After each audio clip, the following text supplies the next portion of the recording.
ओम वंदे देव उमापतिं सुरगुरुं वंदे जगत् कारणं वंदे पन्नगभूषणं मृगधरं वंदे पशूनां पति वंदे सूर्य शशांक वन्ननयनं वंदे मुकुंद प्रियं वंदे भक्तजनाश्रयं च वरदं वंदे शिवं शंकरं श्याम शिवाय नमः।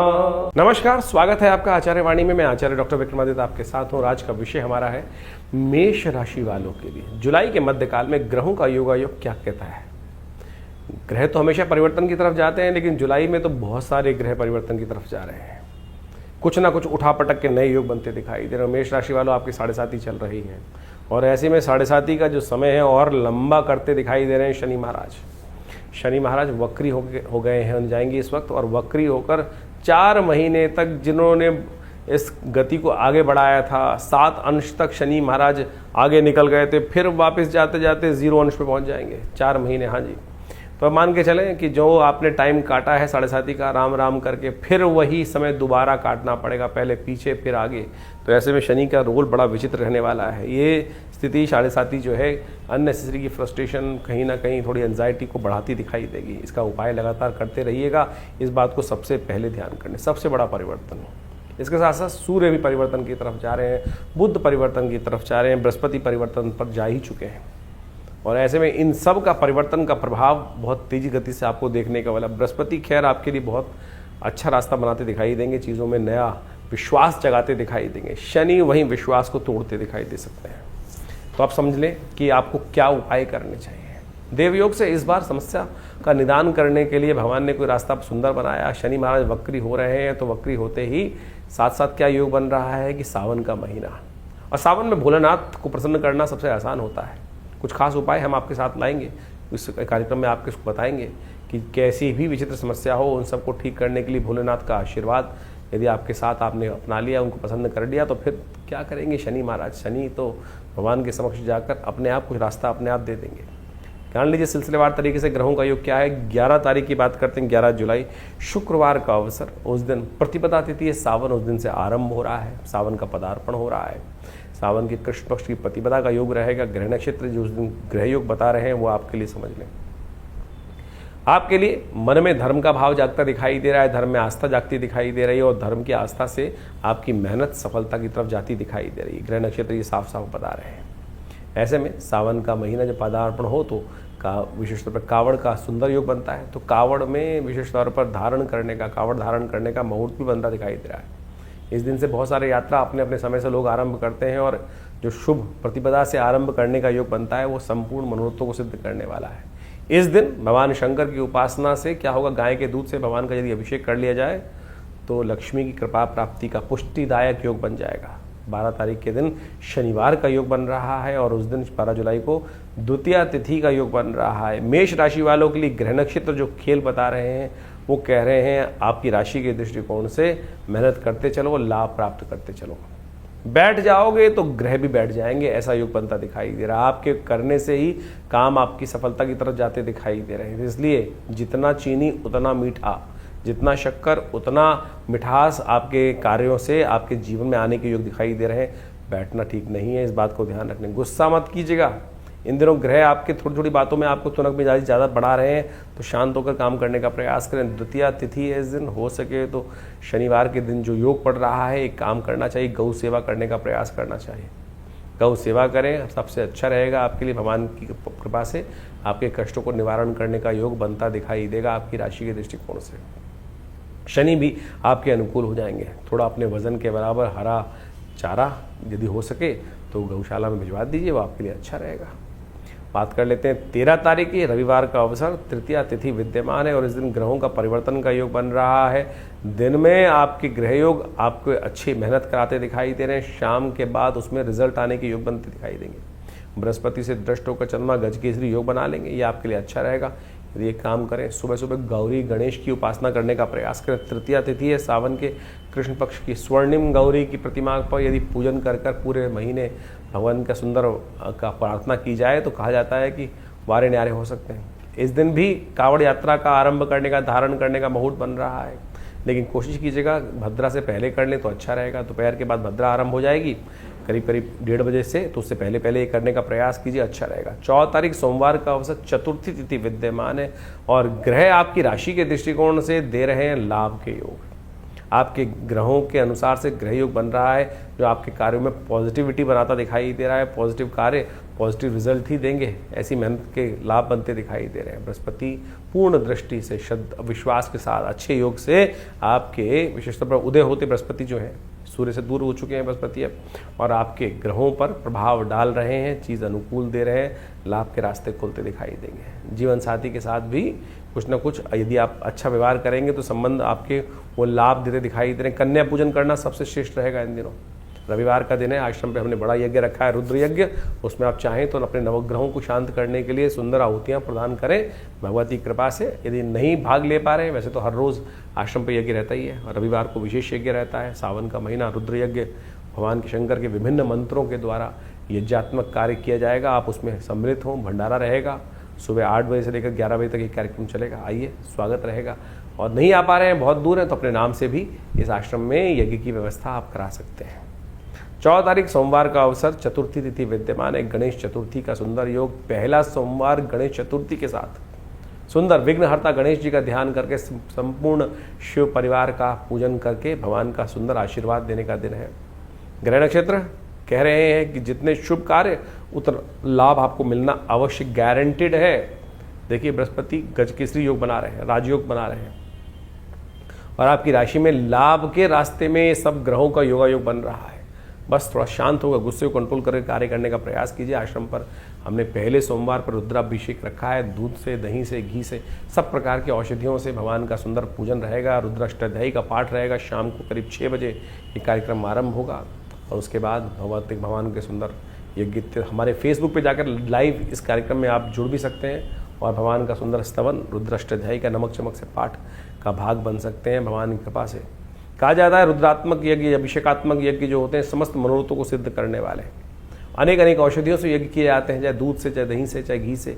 सब प्रकार के मनोरथों को सिद्ध करने के लिए ये अद्भुत याज्ञवल्क्य जी द्वारा जो प्रोसेस बताए गए हैं वो संपूर्ण मनोरथों को सिद्ध करने वाले हैं। 15 तारीख मंगलवार का अवसर पंचमी तिथि विद्यमान है। इस दिन बड़ा परिवर्तन हो रहा है। 7.5 चल रही है ना आपकी, और शनि महाराज फिर वापस जा रहे हैं आपकी राशि के दृष्टिकोण से। और ये फिर जो शनि ने आगे चले थे फिर पीछे, और ये बड़ा त्रास होता है कि ग्रह बड़ी मुश्किल से, तो हम सोचते हैं राम राम करके शनि एक ही दिन कट रहा है और शनि फिर वापस मूड में हो गए हैं वापस जाने के। 7 अंश तक आ चुके हैं और फिर ये वापस होंगे, दिसंबर तक वापस चलते रहेंगे, फिर 0 के हो जाएंगे और फिर वो गति आगे पुनः आरंभ करेंगे। तो ये जो ग्रहों का योग है ये समस्या उत्पन्न करने वाली स्थिति को उत्पन्न करता है। शनि वापस जा रहे हैं पुनः, तो थोड़ा ध्यान रखिएगा। शनि की वक्र गति थोड़ा ताकत में ज़्यादा हो जाती है और शनि प्रसन्न करने के लिए जो शास्त्र में उपाय उनको अवश्य करने का प्रयास करें। हनुमान जी का सुंदर स्तवन अवश्य आपके लिए मंगलवार का दिन है, कल्याणकारी योग बनाएगा। हो सकता है उसको अवश्य ज़्यादा से ज़्यादा करने का प्रयास किए। तुलादान कभी कभी करा दिया कीजिए मेष राशि वालों। यदि घर में किसी बच्चे की, आपके परिवार में किसी सदस्य की है मेष राशि, तो उनका ध्यान रखना चाहिए आपको, एक्सीडेंट चोट ना लग जाए। उसके लिए विशेष तौर पर शनि का यंत्र स्थापित करें या हो सके तो कभी कभी तुलादान कराएं। शनि के मंत्र का 1.25 लाख जप करें, उसी से रक्षा होगी। 16 तारीख बुधवार का अवसर षष्ठी तिथि विद्यमान है और ग्रह नक्षत्रों के दृष्टिकोण से ग्रह नुकसान कराने की तरफ आगे बढ़ रहे हैं। जी हाँ, ग्रह नुकसान कराने की तरफ आगे बढ़ रहे हैं। सूर्य एग्रेसिव हो रहे हैं और बाकी ग्रह भी परिवर्तन की तरफ जा रहे हैं। तो ऐसे में थोड़ा ध्यान रखना पड़ेगा। जो भी कार्य करें, घर मकान पर, जायदाद पे कुछ अधिक खर्च होने के योग दिखाई देते हैं। ऐसे में कुछ दिन तक ध्यान रखना पड़ेगा। बारिश का मौसम चल रहा है और अननेसेसरी के खर्चे आप पर घर को सुधारने की तरफ बढ़ते दिखाई दे रहे हैं। तो ऐसे में कुछ उपाय करेंगे तो अच्छा रहेगा। दही से भगवान का अभिषेक करें। देखिए, सुंदर रूप से समझ लीजिए, दही से भगवान का अभिषेक करना बड़ा कल्याणकारी योग बनाएगा। दही का दान करना आपकी राशि के दृष्टिकोण से बड़ा अच्छा रहेगा। घर, संपत्ति, जायदाद के सुख के निमित्त कष्ट निवारण करने के लिए दही से मल कर भगवान का अभिषेक करना आपके लिए बड़ा सुखदायक दिखाई देगा। शीतला माता, इस दिन शीतला सप्तमी है, हो सके तो किसी देवस्थान में जाकर साफ सुथरा सामान जो होता है, सफाई का सामान इत्यादि, झाड़ू इत्यादि, वो दान करने का प्रयास करें मंदिर में। भगवान का इस दिन सूर्य का परिवर्तन और आपकी राशि के दृष्टिकोण से जो हमने कहा दही का दान शिष्ट रहेगा। 17 तारीख बृहस्पतिवार का अवसर, सप्तमी तिथि विद्यमान है, कालाष्टमी का योग बन रहा है। ग्रह नक्षत्रों के दृष्टिकोण से अननेसेसरी के खर्चे, अननेसेसरी की एंजाइटी, थोड़ी वरीज, चिंता, फिक्र थोड़ा मन में आपको परेशान करती दिखाई दे रही। शनि और चंद्रमा की युति जो है वो कहीं ना कहीं थोड़ा सा परेशानी, मन जो है वो कहीं ना कहीं भयग्रसित होता दिखाई दे रहा है। उपाय क्या किया जाए? सदगुरु का सानिध्य लेने का प्रयास करें, सदगुरु के मार्गदर्शन में चलने का प्रयास करें। हो सके तो विशेष तौर पर भगवान शिव का सुंदर अभिषेक करने का प्रयास करें। आपके लिए, आपकी राशि के दृष्टिकोण से इस दिन विशेष तौर पर वनौषधियों के रस से, इच्छू रस से भगवान का अभिषेक करना संपूर्ण रूप से कष्टों का निवारण करने वाला है। कालाष्टमी है शिव की उपासना, कृष्ण पक्ष की अष्टमी कालाष्टमी होती है। शिव की उपासना से संपूर्ण मनोरथ सिद्ध होने के योग बन जाते हैं। 18 तारीख शुक्रवार का अवसर, अष्टमी तिथि विद्यमान है और इस दिन बुद्ध महाराज भी चलते चलते वक्री गति को प्राप्त करते दिखाई दे रहे हैं। और आपके केंद्र भाव में बैठे हुए बुद्ध ग्रहों के दृष्टिकोण से यदि हम समझें तो योग बना रहे हैं, उसके लिए आपको थोड़ा सावधान रहना चाहिए। सीधे रास्ते से काम नहीं बनने वाला है, थोड़ा सा उल्टे, थोड़ा से मार्ग को पकड़ना पड़ेगा, इस बात का ध्यान रखें। नया इंट्यूशन आप मनोमस्तिष्क में आ रहा है, नया विचार आ रहा है और इस बात को समझ लीजिए चाणक्य नीति का इस्तेमाल करते हुए कार्य करने की ज़रूरत है। सीधी तरीके से कार्य नहीं बनेगा। ग्रह दिखा रहे हैं कि थोड़ा सा रास्ता आपको बदलना पड़ेगा, तब जाके कार्यों में गति आती दिखाई देगी आपकी। इस दिन कावड़ यात्रा के लिए सुंदर मुहूर्त बन रहा है। जिन्होंने अभी तक नहीं कावड़ यात्रा का बोले भगवान का स्तवन नहीं किया है, इस दिन से कम आरंभ करें। और ग्रहों का योग दिखाता है कि भगवान की कृपा से कष्ट निवारण करने का योग बनेगा। 19 तारीख शनिवार का अवसर, नवमी तिथि विद्यमान है। इस दिन ग्रहों का योग आपकी राशि के दृष्टिकोण से जो बन रहा है, एनर्जी लेवल को सही पॉजिटिव ले आता दिखाई दे रहा है। एनर्जी पॉजिटिव रहेगी और कन्या पूजन यदि आप करें तो आपके ग्रह भी अनुकूल होंगे। भगवती दुर्गा के रूप में 9 वर्ष की कन्या जो है, छोटे उनका वस्त्र इत्यादि का दान करना, आपकी कन्याकुमारी का पूजन शास्त्र में वर्णित है, अवश्य करें। कृपा से कष्ट निवारण करने का योग बनेगा। शनि भी अनुकूल करने में सहायता प्रदान करेंगे। 20 तारीख रविवार का अवसर, ग्रहों का परिवर्तन का योग है और ये परिवर्तन आपकी राशि से सुंदर योग बना रहा है। बड़े बूढ़े बुजुर्ग जो भी हैं, माता पिता इत्यादि, उन सब का आशीर्वाद की आवश्यकता है। जितना बड़ों के समक्ष अनुनय विनय के साथ काम करोगे, उतनी कृपा से रास्ते बनने के योग बनते दिखाई दे रहे हैं। आपकी राशि के दृष्टिकोण से ये भविष्य फल को समझते हुए कार्य करने का आपको प्रयास करना चाहिए। छोटी छोटी बातों में गुस्सा ना करें, क्रोध ना करें और बैलेंस होकर चलेंगे तो। और भगवती दुर्गा की उपासना इन दिनों खास तौर पर आपके लिए बहुत बढ़िया है। किसी भी प्रकार से चंडी यज्ञ, दुर्गा यज्ञ अवश्य करने का प्रयास करें। भगवान शिव की उपासना भी करें तो दुर्गा जी के साथ में करने का प्रयास करें। संपूर्ण शिव परिवार की उपासना इस वक्त ग्रह दिखा रहे हैं, केवल शिव नहीं, संपूर्ण शिव परिवार, कम से कम भगवती पार्वती के साथ ही शिव की आराधना करने का प्रयास करें। वारे न्यारे हो सकते हैं आपकी राशि के दृष्टिकोण से। तो इस प्रकार से सावन के आरंभ काल में ग्रहों की गणना आपके समक्ष हमने रखी। ये ग्रहों की गणना के अनुसार से हम सबको अच्छे से समझ लेना चाहिए कि देखिए, इस वक्त बृहस्पति अतिचारी अवस्था में पूर्ण प्रभाव उत्पन्न करने के लिए बहुत तेज गति से चल रहे हैं और शनि महाराज इस वक्त वक्र स्थिति में, जो विशेषतः जुलाई के सावन के मध्य काल में, जो सावन का आरंभ काल है, उसी में वो वक्र गति प्राप्त कर चुके हैं। और ये योग किसी प्रकार में शुभ नहीं कहा जा सकता। षडाष्टक योग भी शनि का और विशेष तौर पर आप समझिए मंगल का बनाया हुआ है। और इस प्रकार से ये संसार के दृष्टिकोण से जो कुछ दिन पहले लोगों को लग रहा था कि शांति का वातावरण द्वारा बन सकता है, ये कहीं ना कहीं अंदर खाने में कहीं ना कहीं उपद्रव के योग बनाता दिखाई दे रहा है। कहीं ना कहीं आने वाले समय में कुछ ना कुछ अशांति का वातावरण भयावह स्थिति में बनता दिखाई देगा। कुछ ना कुछ उपद्रव कहीं ना कहीं उत्पन्न होने के योग अच्छे खासी बनते दिखाई देंगे। इसके बाद शनि मंगल का टकराव भी आरंभ हुआ चाहता है। आमने सामने बिल्कुल एक परस्पर समसप्तक योग भी मंगल का शनि के साथ बनकर तैयार हो जाएगा। तो ये कहीं ना कहीं प्राकृतिक उपद्रव भी उत्पन्न कर सकता है, कहीं ना कहीं प्राकृतिक आपदाओं को कहीं ना कहीं आरंभ कर सकता है। भूमि का कहीं ना कहीं कंपन उत्पन्न हो सकता है और साथ साथ जो युद्ध की स्थिति जो बनी हुई थी अभी वर्ष के आरंभ काल में, वो पुनः कहीं ना कहीं दोबारा स्थिति को कहीं ना कहीं और आग में घी डालने का कार्य बहुत सारे राजनीतिक दल करते दिखाई देंगे। लेकिन आपकी दृष्टिकोण से, आपके राशि के दृष्टिकोण से हमने पूरा बताया कि क्या कुछ प्रभाव उत्पन्न करने के योग बनेंगे। देखिए, सावन का महीना बड़ा श्रेष्ठ होता है। सावन का महीना संपूर्ण रूप से भगवान को अपने जो कर्म को समर्पित करने का माना जाता है। और जा पर कृपा राम की हुई ता पर कृपा करें, सबको इस भाव का ध्यान रखना चाहिए। भगवान इस पर प्रसन्न हो जाएंगे और भारतीय संस्कृति में तो सोचें कितने सुंदर सुंदर रूप से अनेक अनेक उदाहरण उपस्थित करके ये भाव समझाए गए हैं कि जीवन में जो हम कर्म करते हैं उसका भोग हमको प्राप्त होता है, शुभ अशुभ जैसे भी कर्म। अब शुभ तो हो जाए और उसके द्वारा हमारे जीवन में शुभ का आगमन बन जाए तो बहुत अच्छा है, लेकिन यदि अशुभ कर्म हमारे द्वारा मनसा वाचा कर्म 3 प्रकार के कर्म शास्त्र में बताए गए हैं। और कई बार क्या होता है कि हम बहुत ज़्यादा कॉन्शियस होकर कार्य करने का प्रयास करते हैं तो बहुत सारी चीज़ें शुभ करने की तरफ प्रवृत्त हो जाते हैं। कई बार धर्म व्यक्ति जब निष्ठ व्यक्ति होता है, लेकिन कई बार अनायास ही बहुत सारे दुष्कर्म हो जाते हैं। अब उनसे मुक्ति का मार्ग किस प्रकार से बने? हमारे यहाँ संसार में विशेष तौर पर इस बात को समझना चाहिए कि हर धर्म में, हर पंथ में कहीं ना कहीं इस भाव को रखा गया है कि दुष्कर्मों से मुक्ति किस प्रकार से हो। बहुत सारे लोगों ने इसको भ्रांतिवश अनेक अनेक स्वरूप में उपस्थित कर दिया। आप समझें कि उस कर्म से, दुष्कर्म से मुक्ति के लिए ही कई जगह क्या होता है कि कहीं पाप आ गया, कष्ट आ गया तो क्या कर दें। आप देखें विभिन्न देशों के अंतर्गत अनेक अनेक प्रकार से उदाहरण उपस्थित किए जाते हैं, कहीं बलि, कहीं कुर्बानी, कहीं कुछ और। यहाँ तक कि कहीं कहीं अनेक अनेक मतों में अनेक अनेक प्रकार के उल्टे सीधे कर्म भी बहुत ज़्यादा करते हैं। लेकिन भारतीय संस्कृति में सोचे कितना सुंदर भाव कहा गया है, जो हम त्रिदुलम त्रिगुणाकार, हम जो बिल्वपत्र भगवान को अर्पित करते हैं, सावन के महीने में विशेष महिमा उसकी कही गई है। त्रिदुलम त्रिगुणाकारम त्रिनेत्रम च त्रिधायुधम त्रिजन्म पाप संहारम बिल्वपत्रम शिवार्पणम। यानी शास्त्र में इतने सुंदर कहा गया है कि एक बिल्वपत्र बड़ी श्रद्धा के साथ यदि भगवान पर आप अर्पित कर दें तो क्या कहा जाता है? त्रिजन्म पाप संहार, 3 जन्मों के पाप जो है वो सब समाप्त हो जाते हैं। ये सोचे इतनी सुंदर समर्पण भाव से एक कर्म यदि आप कर ले तो वो किस प्रकार से निवृत्ति दे देगा अनेक अशुभ कर्मों से। और तो और बड़े बड़े सुंदर मंत्र कहे गए हैं, सौराष्ट्रे सोमनाथम च श्रीशैले मल्लिकार्जुनम उज्जैन्यम महाकाल, ये भगवान की वंदना है। और कहा गया अंत में सप्त जन्म कृतम पापम प्रातः स्मरणेन विनश्यति।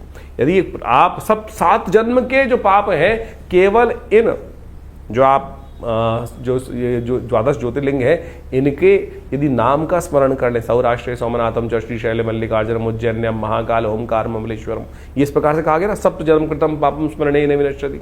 तो यानी अनेक जन्मों की जो पाप हैं, दुष्कृत्य है, उससे क्षय को जीवन से उससे निवृत्ति के योग बन जाते हैं। तो यानी इतना सुंदर व्यवस्था हमारे सनातन में बनाई गई है।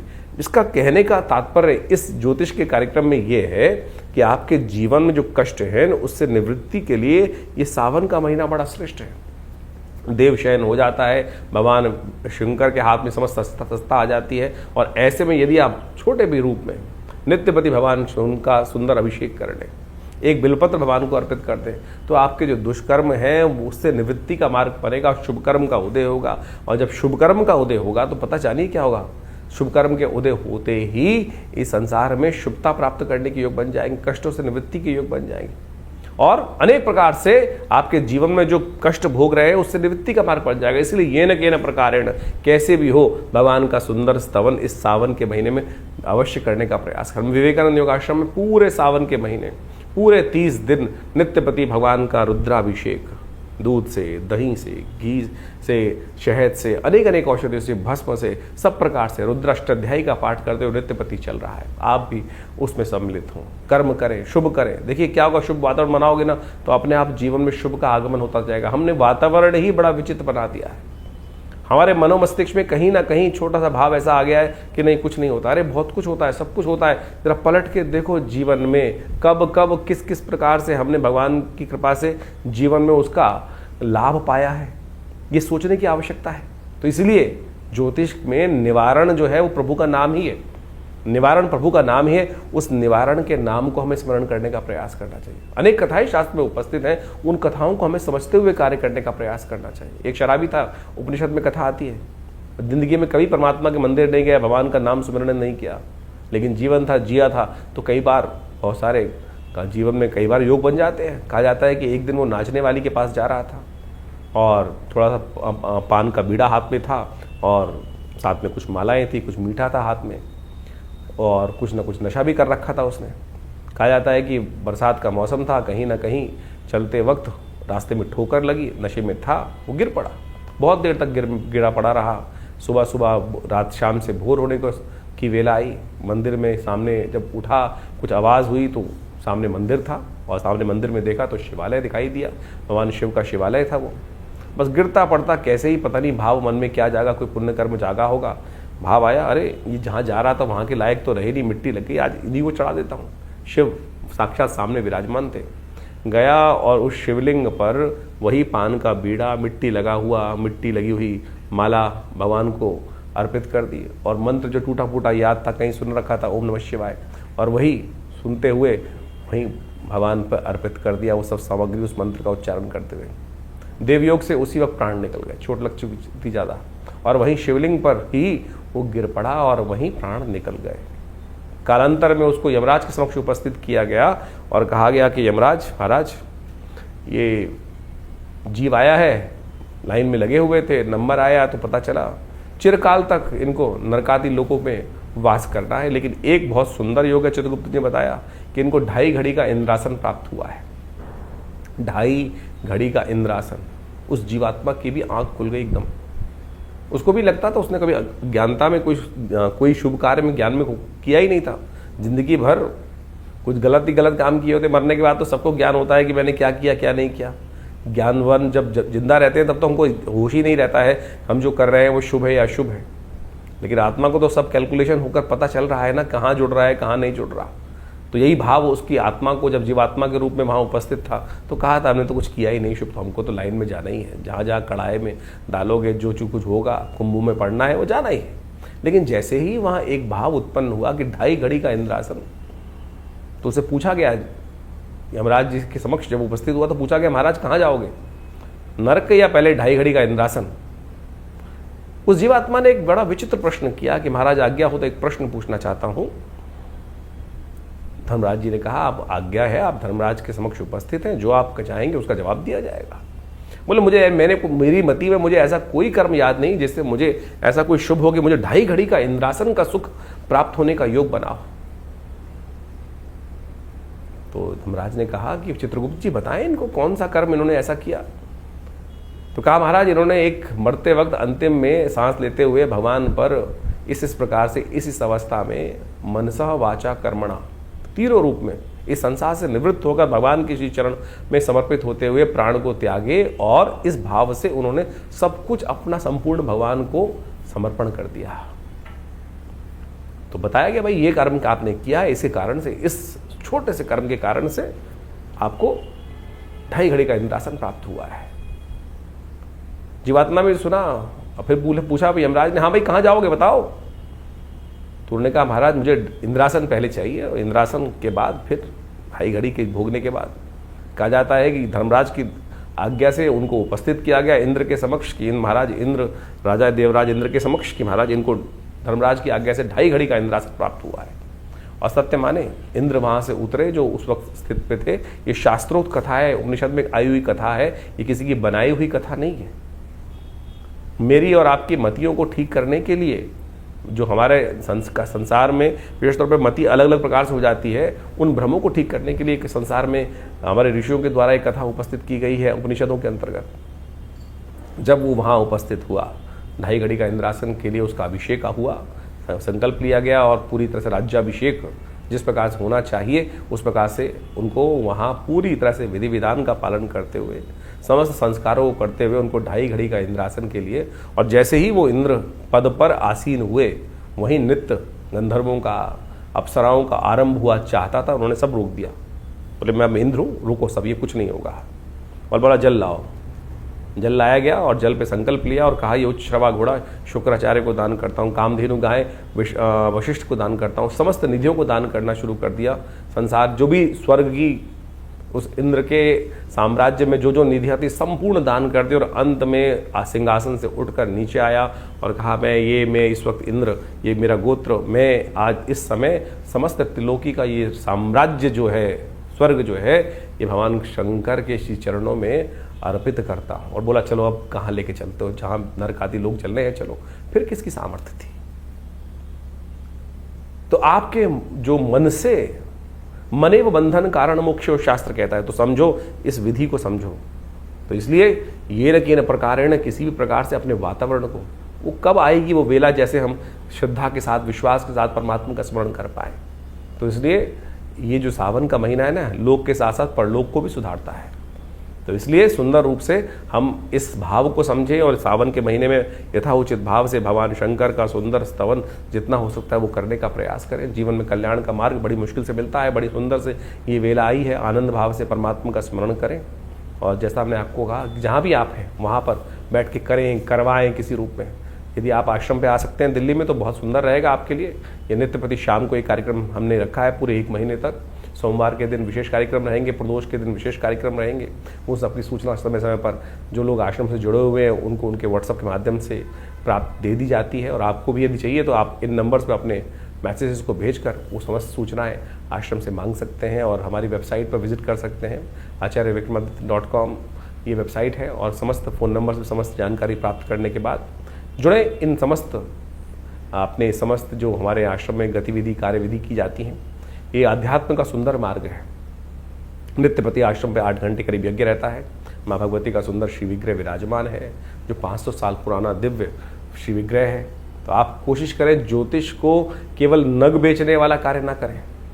ज्योतिष एक ऐसा विषय है कि जिससे हमको सीधा रास्ता प्राप्त होता है, समर्पण भाव का ज्ञान हमें प्राप्त होने का रास्ता बन जाता है। आशा है आप इन समस्त सिद्धांतों को समझकर, अध्यात्म को समझकर ज्योतिष विज्ञान को भी अपने जीवन में स्थान देंगे और उनके विभिन्न जो पद्धतियां हैं, उपाय हैं, वो सब हम आपके समक्ष लगातार रखते रहते हैं।